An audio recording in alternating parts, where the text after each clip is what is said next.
Hello, everybody. Welcome back to another episode of our Rambles in the Jungle. And I know you are delighted that I am beginning this episode rather than Arvind, Oh, but sure. we are continuing with the same format of the book format where one person has read the book and the other has gone through the summary. Hmm. And this was particularly interesting because this was completely left field, the book that Arvind picked, which is very interesting. And after going through the summary, I am very urged to read the entire book, and I do urge all the listeners to as well. The book in question is A Brave New World by Aldous Huxley. I think it was written over a century ago. It is Hmm. still relevant today, especially in the times we live in, and when we are excited, as Arvind especially, to go through this book. So, Arvind, do you want to take us through the book? At least tell us little something about the book, because I know we have a lot to get into, Yeah, yeah. and something about the author as well. Yeah, definitely. But before we begin, just want to say this week, you are the loser who hasn't read the book. Last week, I I was. wouldn't say I'm the loser. I'm You saying are, man. I stand to gain here because I am going to firsthand listen to someone who's read it. Oh, And nice plug-in uh, for the podcast. All right, great. So this is a great book, obviously, and it was quite instrumental in sort of shaping my current worldview and shifting from what I held before. And there are certain books that sort of change, that has the power to change the way you think, or at least sow that seed of uh, doubt or questioning in your head. And in fact, there's this one line from the book which is suitable for this. It's that words can be like X-rays. If you use them properly, they'll go through anything. You read and then you're pierced. That's exactly what happened to me, at least when I read this book uh, quite some time ago, and I had to reread it for the episode. Um so yeah, this book, it's often compared with George Orwell's 1984, because mm, both uh, describe a futuristic world where things are happening, and both are sort of dull uh, prediction of the future. But I've also read George Orwell's 1984, and I think you have also read it, right? So in 1984, what basically happens, it's a very dark future where there's the big brother, who's controlling everything, who's watching over everything. So those kind of things. And it's outrightly it's totalitarian in the way they describe that world. But here, Huxley's Brave New World is, I personally think it is more reflective of today's ills of our society than Orwell's 1984. So I say that because, so Brave New World features a society where everyone everyone can and is sort of encouraged uh, to numb themselves. mm, What I mean by that is, they don't have to feel anything real, at least. Yeah. So it's a futuristic setting, same with the flying cars, fast bullet trains, all the all the, what do you say, the the Jetsons. yeah, the Have you Jetsons watched are the that? Yeah. yeah, the boilerplate for all the futuristic world described by all the science fiction. It's all there, flying cars and all those things. So it And where seems to me like while 1984 was sort of dystopian, this seems sort of utopian. Uh, well, that can be made as an argument, but I think it is dystopian from. It depends on the person, right? Definitely felt Right. it as a dystopian setting, because we'll describe it later on as well. It's because although all these things exist, there are no diseases, and there is nothing plaguing you, or there is all these advancement in technology and transportation and food and whatnot. Yeah, but there is still, what is lacking the emotions, the human connection. If you think that is a utopia, then yeah, it's definitely utopia for you. But for me, I don't think that counts as a utopia for me, right? Where you might have all these technological advances, but you don't have the essential human connection. And for me, that can be seen as a dystopia. So Mm. yeah, in setting up that world, all those things exist. And there are many interesting things about this world. So, okay, so let me just set up the world for the viewer, for the listeners, so that they understand the context of the story, right? So humans are not born. Humans are created in this world. So they're Okay. created in labs, all right? It's an assembly line where instead of cars, they create babies. It's assembly line of babies, and they're created in test tubes, all right, with the embryo and eggs. This is created in babies. And another interesting thing is that not all humans are created equal, all right. They are created, specifically in different castes. They call it castes, okay, but it's not the caste system how it is in India, for example. But here it is deliberately created that way, so that there So are these. are Yeah, these castes based on working groups or skin colors or religion or what? I'll tell you what, it's not definitely not religion. There is no religion in this world. I mean, there is Okay. religion, but the religion is industrialization. But Okay. yeah, they're created mainly based on their working thing, And does working this group. religion have a god? Or It this definitely does. Yeah, industrialization yeah, have that's a that's that's another feature. I'll get to that. But before that, I want all to right. expand on the caste thing. Yes, please. It's definitely created on the working ability, and so they're divided into alphas, betas, gamma, and delta, epsilon, all those things. And obviously alpha being the top rung of the society. And even in alpha there are different categorization, like alpha plus, alpha double plus, alpha minus. Yeah. So basically alphas are the ones who sort of do the thinking job. Yeah. Betas are the ones who sort of do the jobs are one lower than the alphas. And same with epsilons, deltas, betas, it goes on. Yeah. So deltas and epsilons, being the lowest lowest rung of the society, they do all the mechanical sort of the industrial sort of work. They are the ones in the assembly line. They are the ones cleaning out things.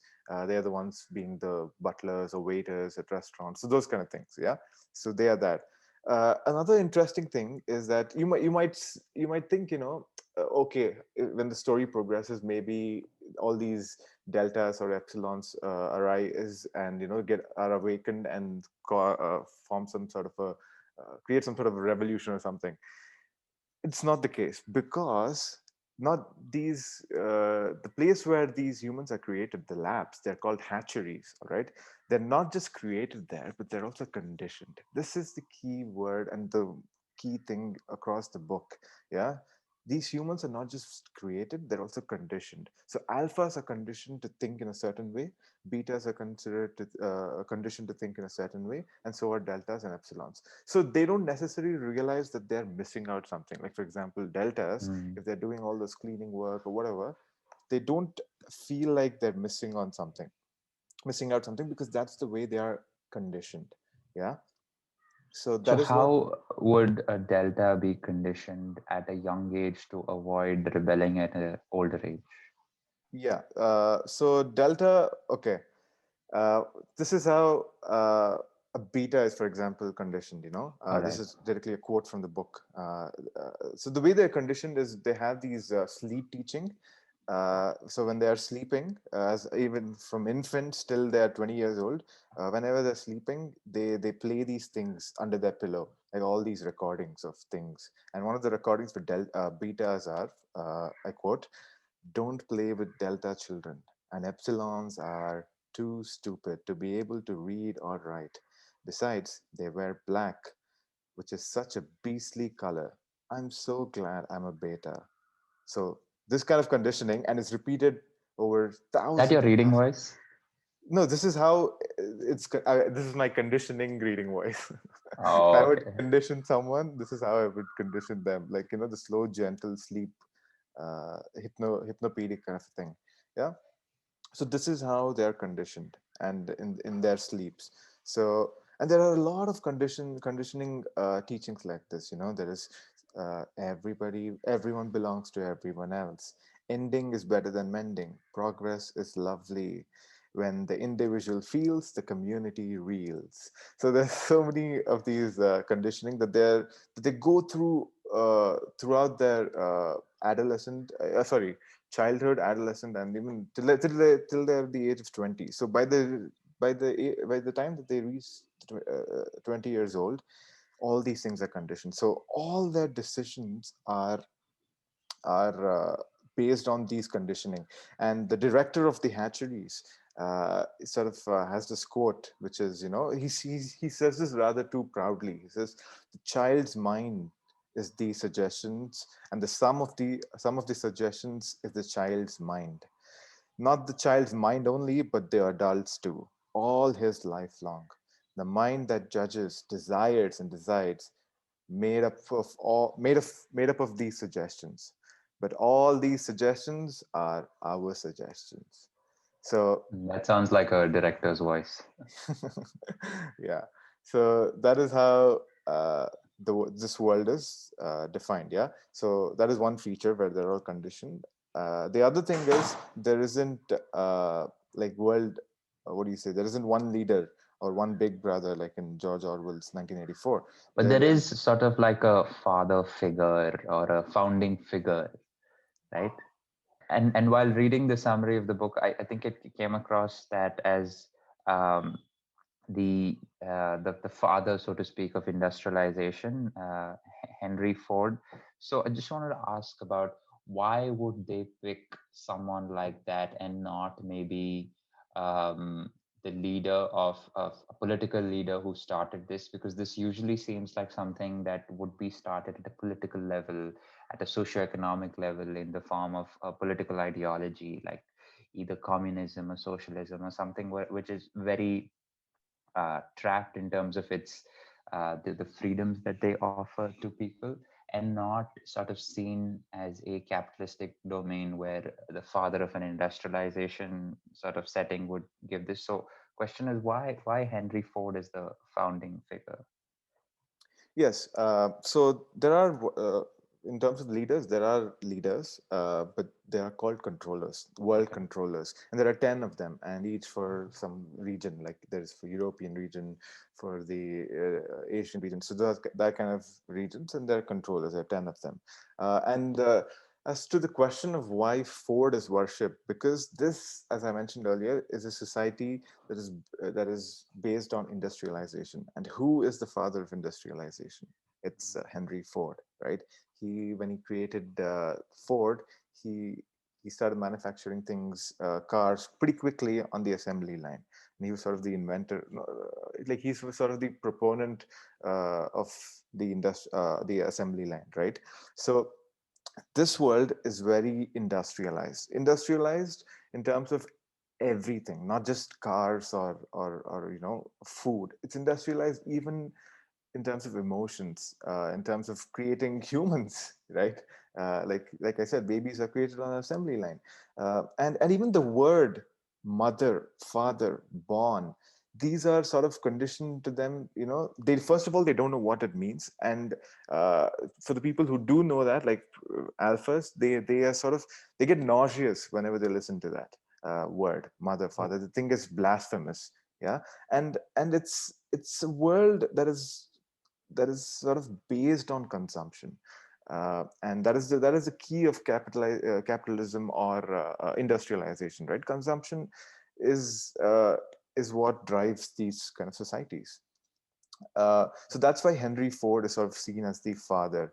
Sorry, is seen as the god in that So society. question on the family unit there. Yes. You mentioned that mother and father and these words are Hmm. blasphemous. So Yes. how does one, after being manufactured, a baby being manufactured, Hmm. how is he or she brought up? Are you brought up with other alphas?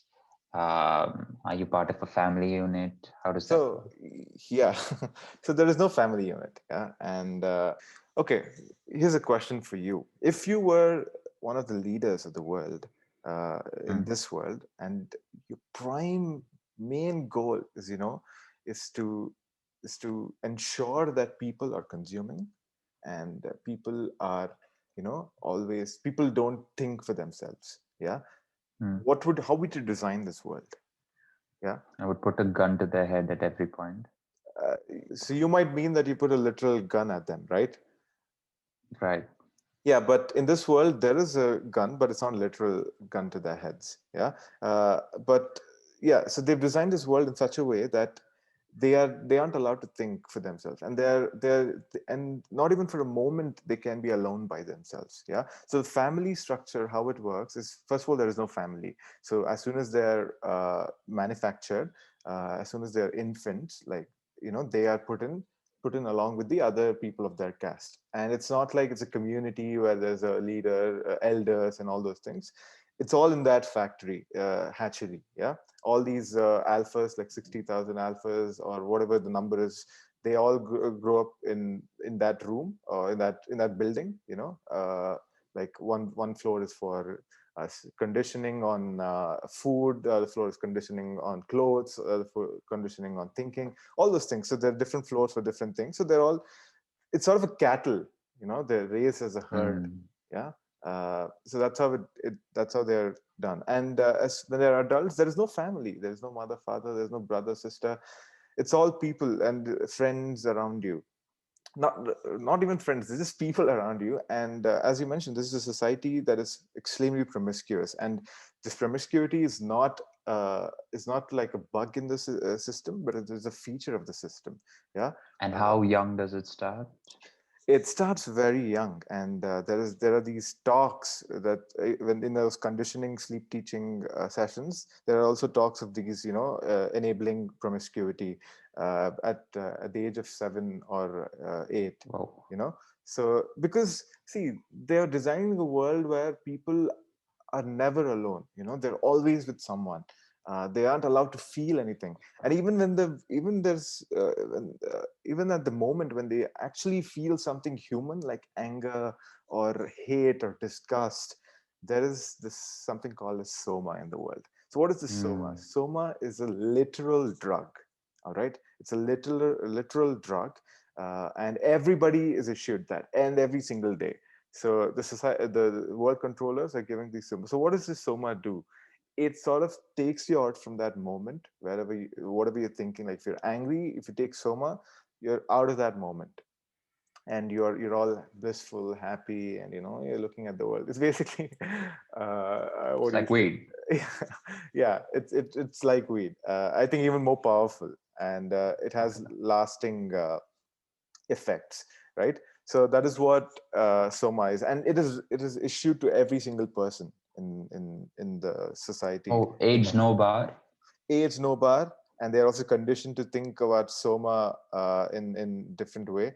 Like, there are also uh, like, soma makes you feel good, all those. It all rhymes. I had Oh, not there's read. a marketing campaign around this. Yeah, yeah, yeah. Not exactly marketing campaign. It's a conditioning campaign Okay, around soma. that's And better. Yeah. yeah, yeah, it's sort of described as narcotic, euphoric, and pleasantly hallucinant. Yeah. And there are these different times that different ways that different people describe soma in this book. Different characters. Some say, soma is Christianity but without the tears. uh, yeah. And Christianity and alcohol, but without the negative effects. But there are negative effects, but it's just that they don't see that.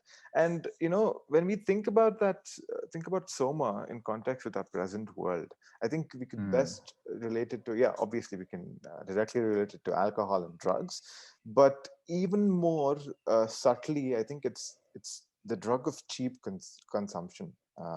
Cheap consumption, like endless television shows, one dumber than the previous one, the fast food, the games, social media, Pornography. pornography. Yes, everything that is keeping us sort of content and happy, and I say that in quotes, and away from thinking deeply, away from questioning things, away from thinking. Working hard. Yes, and it's just keeping us, what do you say, existing, alive. Yeah. But is this happiness that is derived from it, is it real? That's the question I think we need to ask ourselves. And these are the questions that the people in the Brave New World society, they don't ask themselves because they aren't conditioned to think that, everything that's So happening. at any time anyone enters a situation of doubt, Hmm. they consume soma, or Soma, they're made to yes. consume soma. They are not made to, like I said, they're conditioned to do that. So even when they Okay. feel something different, they just consume so and they'll forget all about it, and then when they wake up, life moves goes on similarly. So there is no meaning in the world. uh, at least the way that we might define meaning, there's no meaning in that world. uh, but then again, I think it begs the question as to what constitutes as meaning, right? Because as a reader, like, I personally feel that there is no meaning in the world. Maybe another reader might not feel the same way. So I think meaning has to be defined.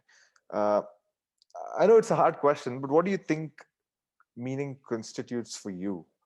I think meaning is more on an individual basis. Hmm? When a community tries to derive meaning collectively, then anyone who deviates from that meaning would have to be shot or basically got rid of the program, right? Hmm. So that was the case in, so to speak, utopian societies that tried and failed, whether you're looking at micro cults or whether you're looking at macro socioeconomic situations like Nazi Germany or the Soviet Union.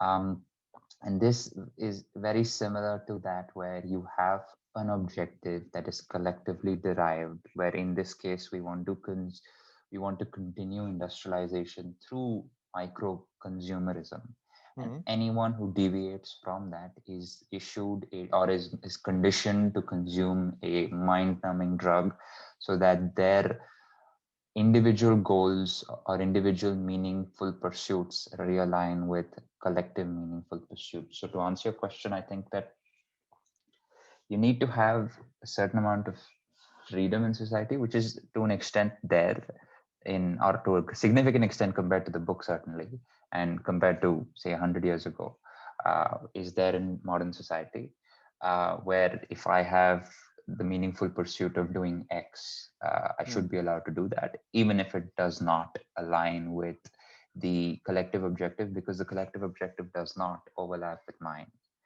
Yeah. And very rarely do you have that. Certain societies in our world, like, the dystopian hermit kingdom of, say, North Korea or Cuba or something like that, Hmm. would have a very clear sort of ring fenced objective, Hmm. which is not there in, say, India or the US, the UK, Australia, countries like that. But I'd love to know your thoughts as well on what meaning was there in that world, in the world that Aldous Huxley described, Hmm. and can you sort of juxtapose it with a meaning that is or isn't there in the current world? Yes. So just going back to the things that you said, and it's absolutely right what you said, and that is just one of the reasons why like I said earlier, Brave New World is more reflective of our current society than Orwell's 1984, because Orwell, like in the Brave New World, it isn't outright totalitarianism, right? It's slow conditioning and slow conditioning towards consumption and all those things, and and even if you take the modern society, like the prescient of the prevalence of like marijuana, all those cheap consumption drugs that we mentioned, uh, it's sort of to escape discomfort, right? And Orwell, he makes no mention of that in 1984. And even in Brave New World, it features a society that worships hedonism, worships pornography over art. Um, Feelies, there is something called as feelies in the book. So what they essentially are, uh, I mean, if I were to contextualize it for a modern world, feelies reflect the trash TV shows on Netflix and people reading crappy books rather than uh, classic literature, Uh, and it sort of ignores all the damage that is done to the psyche, and that is what feelies are. So there aren't any art there. So when people are uh, they aren't bored. Essentially, they're just going from one thing to the other. And feelies are just like movies, but with all those trashy things. In terms of talking about meaning, like you asked, meaning, I think, yeah, I'm sorry. Before we talk about the meaning part, I just want to bring in a crucial point in the story. So, what happens is like there is this world, right? The whole futuristic world, but there is also this smaller part of that world, which is called the reservations in the book. So what this essentially is, it's an older world. It's sorry, an older world where it's still primitive. Primitive in the sense, you can think about the Indians, not us Indians, the Indians that were there in the native Indians of America, for example. Yeah, so they still exist there, and they are sort of untouched by this modern world, and this modern world has made sure that they build a whole boundary around that reservation with all these electrocuting wires and all those things, just so they don't get out. But these people, they can go in. So they think of it as a zoo. So when during a holiday, they just go in there for a couple of days. They look at it. They're mostly disgusted by it, and they come back. So that So is what one. is there in this reservation or this zoo that is so different to their society, and it's so similar to maybe our society? Well, there is religion.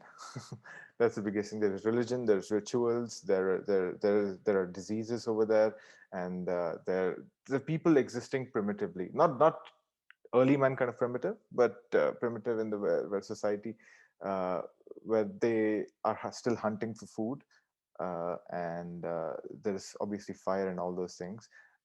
But yeah, that this society, they although they might not have all the advancement of this modern world, like technology, transportation, whatnot, but they do have, which is missing in the world, that is the real human emotions. Yeah, there is Mm. the pain of losing your parents. There is a pain of giving. There is a pain and joy of giving birth to your child, and there is the joy of having a community and interacting with them. There is also the mixed emotions of anger, and then reconciliation with your enemies or your friends. That exists. So I'm not really sure if people would think that if that's a good thing, because there's still diseases aren't eradicated. But like I said, human connection is the thing that sort of drives us forward, right? Without that, we are nothing. We are just people existing. So that is what that's there in that world. So what happens in the story basically is this couple goes there for to that reservation We for a should hot. add spoiler alert if Yeah, someone spoiler alert, but I don't wants want to to add read anything. it. This book has existed over a century, so if you haven't read it, it's not my fault. Uh, so yeah, Yeah, go this ahead. the couple goes there for a day or two, and they're so enchanted by the whole thing, enchanted as well as disgusted by the whole thing. And the one thing that happens for them is that they lose their soma. They lose their bottle of soma. They don't lose it. They just forgot. They forget to get it from the flight. All right, and it's they for the entire 2 days they are without soma. So that's another thing that you notice. They're just so restless. There's nothing for them to. They have to feel these things, the disgust, the hatred towards the reservation people, and they have nothing to comfort them. And for the first time, these two characters experience those true emotions. And obviously, unsurprisingly, they sort of hate that feeling because they've always been conditioned to not feel that, right? So then basically Mm. what happens is that when they come back, they bring this one savage reservation person. His name is John, but everybody in the modern world just call him the savage. They call him John the Savage. Yeah, so they bring him back along with him for scientific experiments, just to see how he's going to cope. Like, at least that's the reason the couple gave to the controller, so that they they see this. So they can bring him back to the world. So the reason they want to bring him back to the world is because to the modern world is because that that character John the Savage, he's actually a child, actually an unwanted child of this of a couple from the modern world. So it, Mhm. so yeah, Oh, so he wasn't manufactured. he wasn't manufactured, but he was created by the manufactured world, manufactured adults. So basically, they go 30 years ago or something. They go into that reservation similarly for a holiday. But what happens is the guy comes back, the man comes back, but the woman, she sort of she's just misplaced there, or she loses her way there.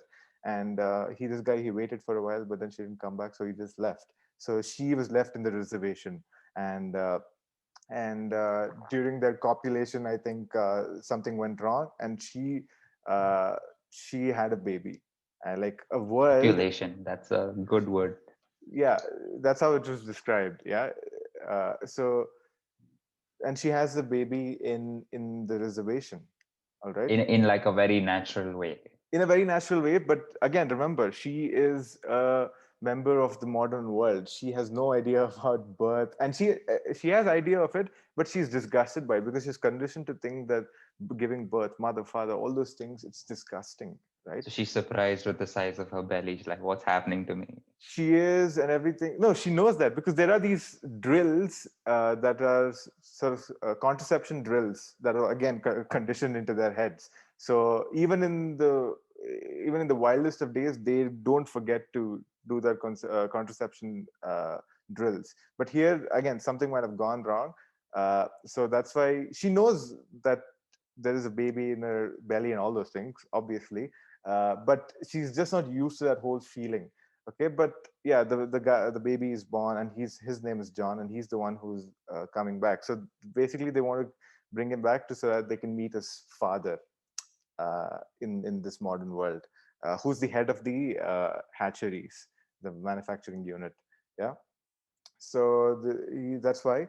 So another great thing that you'll see because of this storyline is that how this modern world person, the mother, her name is Linda, how she sort of reacts to this whole having a child and the motherhood. It's very beautiful to see because she doesn't let the child even call her a mother. She says, you call me Linda, you never call me mother, because I'm not your mother. And it keeps on repeating. But there are these bursts of that where she's extremely angry at the baby, but then she's also there are these moments and she just embraces him, and just cries and plays with him. So she's having that. There's a dichotomy in her mind, in her own mind, because she's going against her conditioning, but she doesn't know how to sort of feel those things, right? And it's I think when you bring it to the modern world, there are those things, right? uh, Maybe not as extreme as that, but when you are conditioned in a way and you're trying to think about it in another way, and there's this all of these, what do you say, external factors that are stopping you from it. uh, First thing is the society itself. You're going against what you're being against the conditioning. The society has to sort of deal against that. And am I making sense in what I'm saying when you see that the people are, if whenever a person tries to think differently, they are not allowed to do that, right? uh, Yeah, Allowed there to are do that. systems in place that Yeah. prevent you from trying to deviate from the pre-existing norms. And Yes. but if you do that, you might create a better system. But people are obviously averse to disruption. Yes. And I think that that's a similar theme. I mean, I haven't read the book obviously, but I think that it's a similar theme that is playing out in much more granular detail in the book. Yes, exactly. And even when the moment that Linda dies, uh, even she is brought back to the modern world.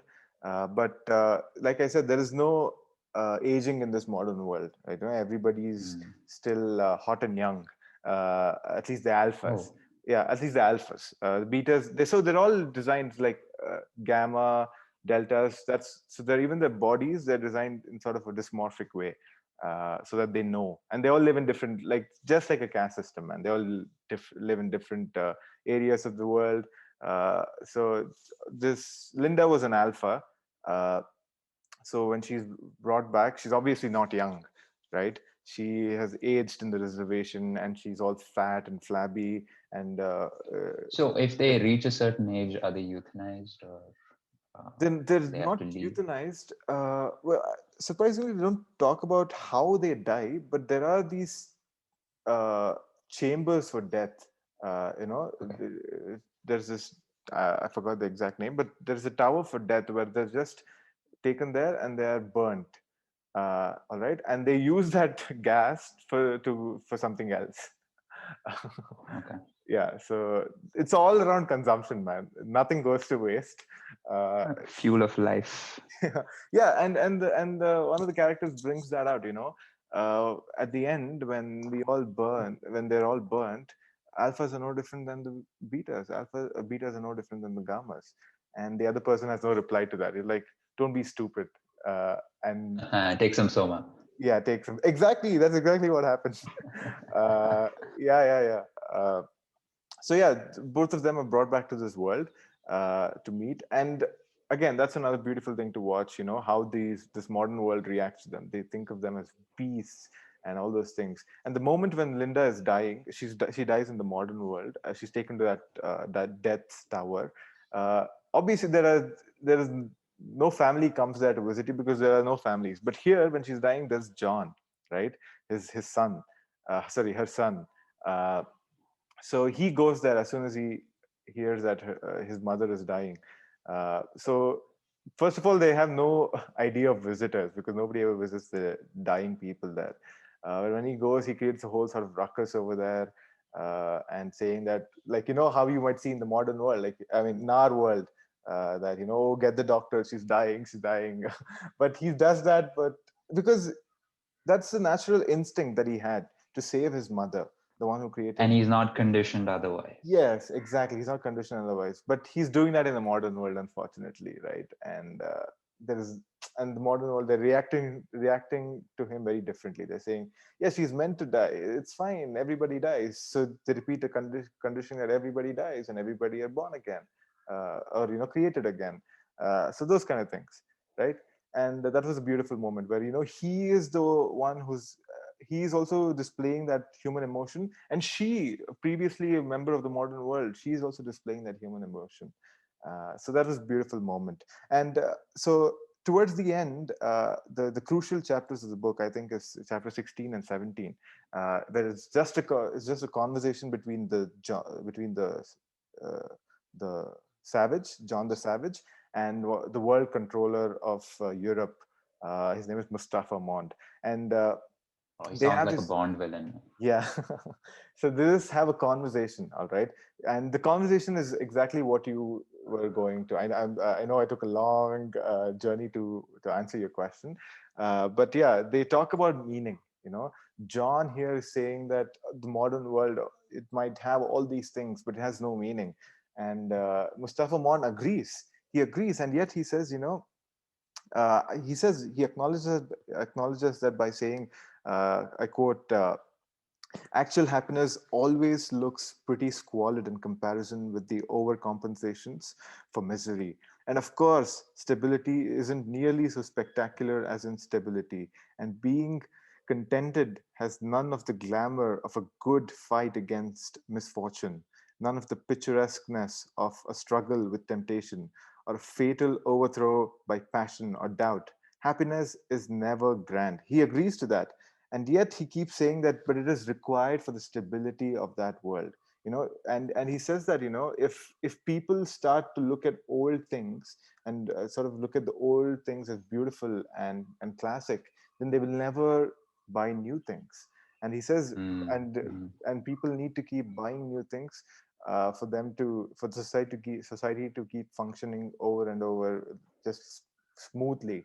And that's why he says all these old books, like Shakespeare books. So John the Savage, he had found an old Shakespeare book in the reservation, and that's the only book that was there. So he's read all the works of Shakespeare, right?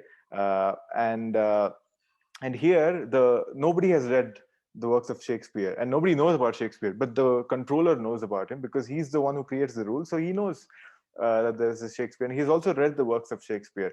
And John, he keeps saying, uh, like Shakespeare, why don't people read Shakespeare instead of watch those stupid feelies? And he keeps saying the same thing. Mustafa Mon keeps saying the same thing, because I know the Shakespeare is much more beautiful than this, but that is old. Same with the Bible. He says that is old. If they read that, they will want to, you know, look at old things as beautiful and more relevant. And that is the opposite of what we want. And that is the opposite of keeping the society stable. So he keeps coming back to the point of stability of the society and the things that you have to do to keep a society stable. But the argument that John keeps coming up with is basically, is that stability worth it? There might be no diseases, there is no war, but is it worth it? What are your thoughts on that? Do you think such a world, such a world where there's stability, is that worth it? When it means, just overconsumption and numbness of feelings, uh, and just being drones. I think instability is its own benefit, because in instability you have reach. Hmm? Because whenever you're in a situation which is unstable, you always want to stabilize it by progressing forward rather than degressing backward.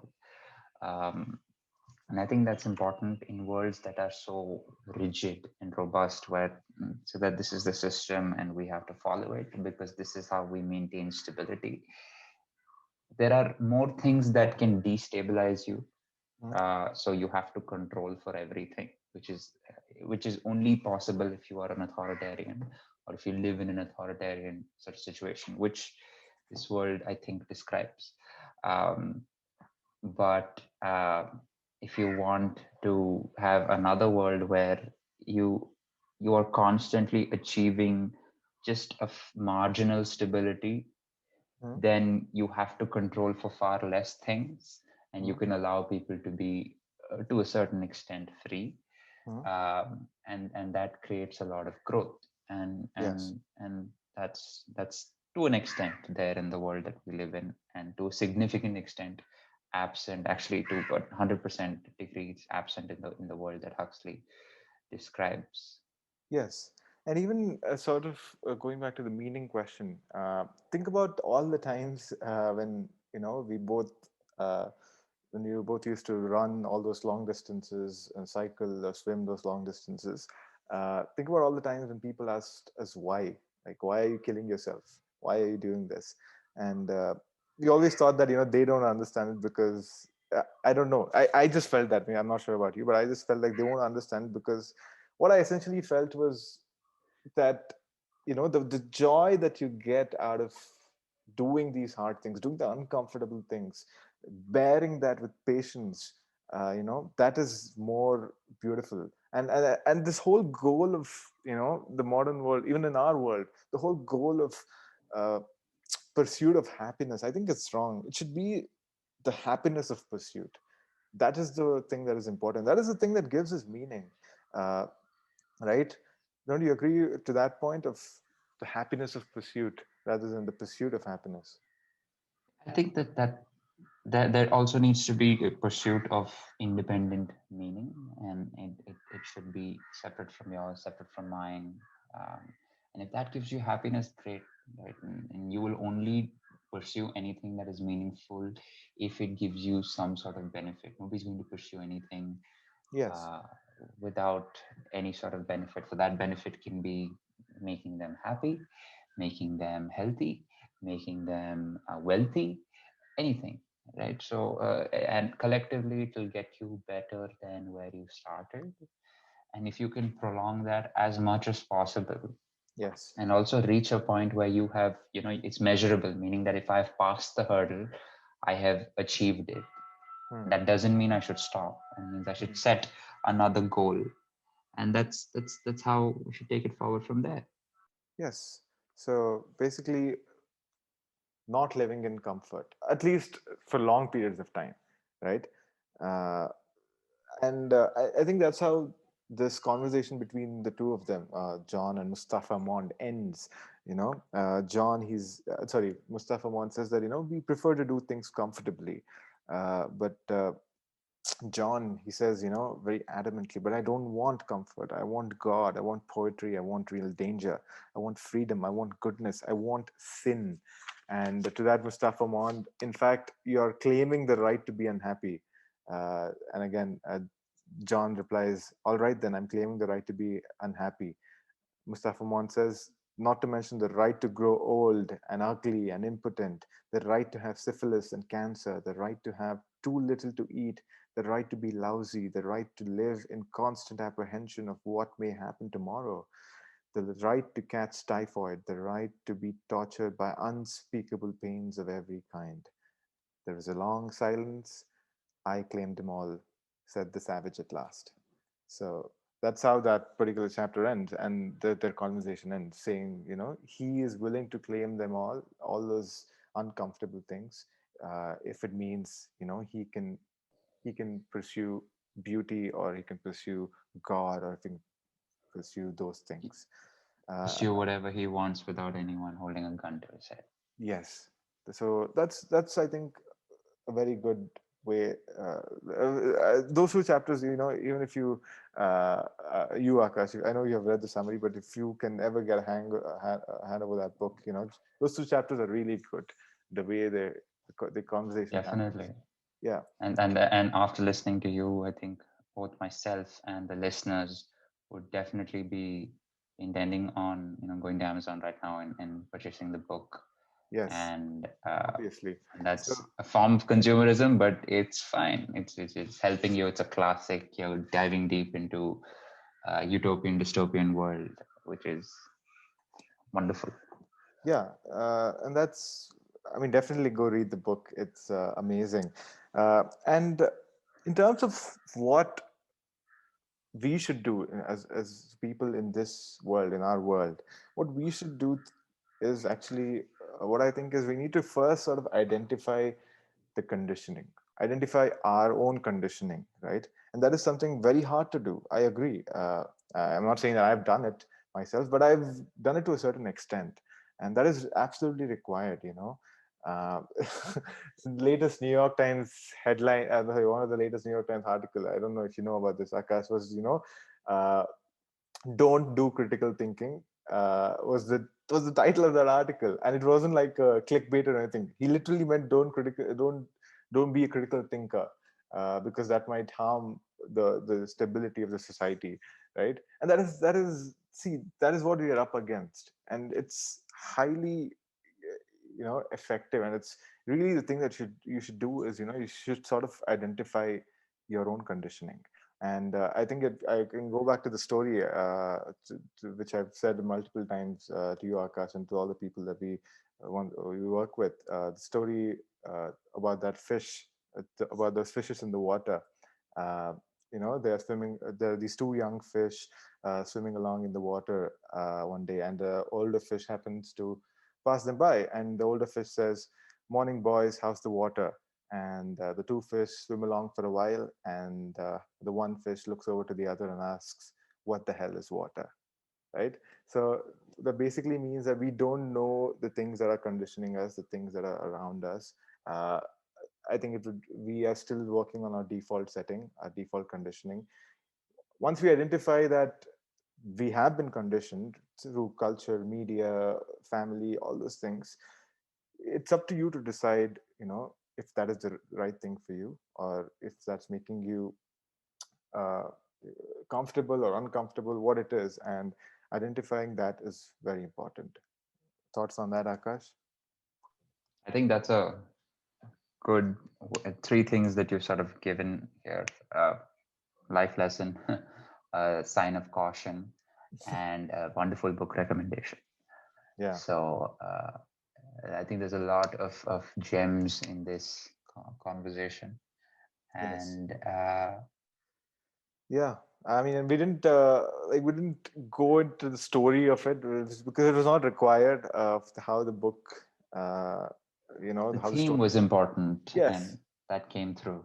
Yes, that's definitely, even I don't think the author sort of went through like he used the story as a wheel, uh, as an engine for conveying the message, right?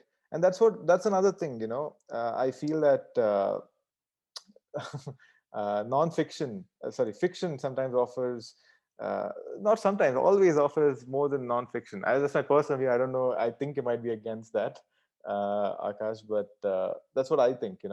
Because they're distilling all the lessons for us from the interactions and the experience of these different characters, and that is more effective way of learning things than, because we are seeing the experience of somebody rather than somebody telling us directly, like, do this, do this, do this, right? Yeah, I think stories and narratives uh, are better at conveying messaging than messaging itself. I would rather hear a story of a person who has gone through something that I'm interested in rather than focusing on what the exact fundamentals of that journey is. And that is a way that fiction can very easily thread it through in a book, in a podcast, in whatever medium of communication. And it's certainly done really well in this particular book. Hmm. Yes. So that's it from this episode, and we will carry on the same theme in the coming episodes as well. We will put a link to the book so that you can get your hands on it as well. And if you can get it at your local bookstore, all the better. And anything else you would like to add, Arvind? No, nothing much. Just identify your water, referring back to the fish story, and that will do you a whole good. So yes, that's it from us. Keep rambling, and we will see you next week. Take care.